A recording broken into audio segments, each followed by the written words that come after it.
let me give you a little coaching analogy. Imagine a sports coach who wants to win. And we all want to win, I understand this. But they only play their star seniors. While immediately they might actually get some wins, what's going to happen year after year? Well, Hersey and Blanchard say it's going to lead to, eventually, sabotage, absenteeism, low morale, and turnover. So how does one grow teacher leadership? So Hersey and Blanchard once again have created a continuum, and this is what they say. It begins with workers are willing and able, workers unwilling but able, workers willing but unable, and workers unwilling and unable. I'm going to kind of go through the continuum, and this is helpful because I think when you're the educational leader, we must understand that not every teacher, not every educator is in the same place. So we have to really think about how we're going to support each teacher or teacher group individually, similar to how we might also work with students as well.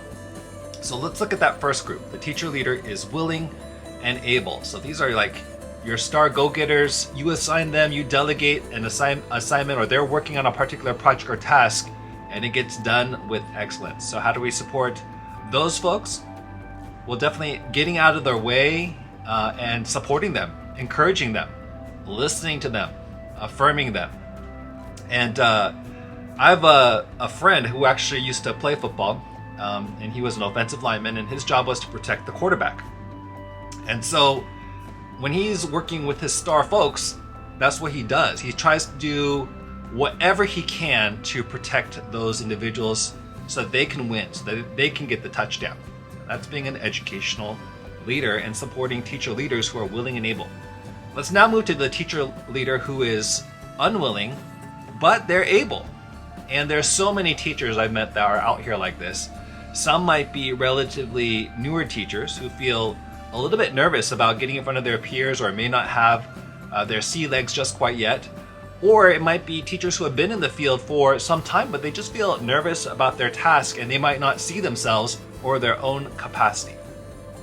Now these folks, teacher leaders who are unwilling but able, may be willing if they just had a little bit of encouragement, motivation, and coaching. Someone believing them, someone being their cheerleader, someone encouraging them on.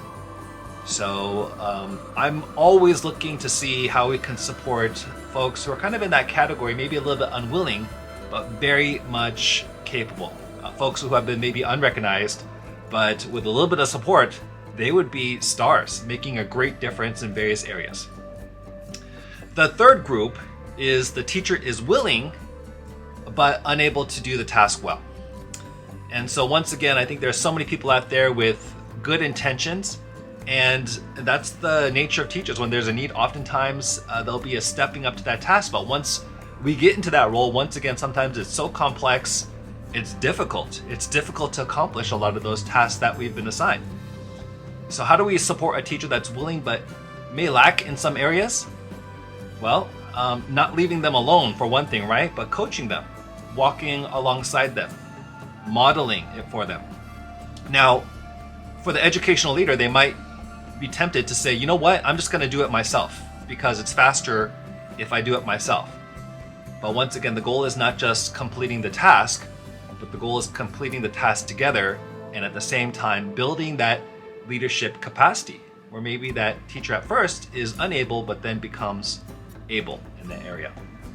And the last category that we're going to be talking about today is a teacher is unwilling and unable. So first of all, I just want to say this. Every teacher is a leader. I mean, think about it. How many people get in front of and connect with 200 people each day? If you're a teacher, that's what you're doing. You're a leader. But nonetheless, in the scope of running a school, sometimes there's like different tasks, different roles, and everyone's in a different spot. So if I were to create a continuum from 1 to 10, 10 being that maybe that teacher leader who is willing and able, and let's say you got somebody that's maybe a 2 or something like that, or a 3. You know, if you worked with that individual, coached them up, encouraged them, and they move from a 2 to a 3, or a 3 to a 4, I would call that a huge win. I would call that a win.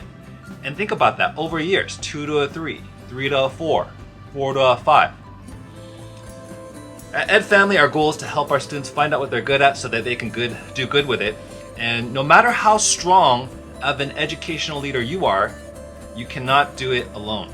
And it takes a team to make the dream happen. So I wish that for you this year as you meet the needs of your teachers. Go get them, educational leaders. This is Dr. Jeff from Ed Family, signing out.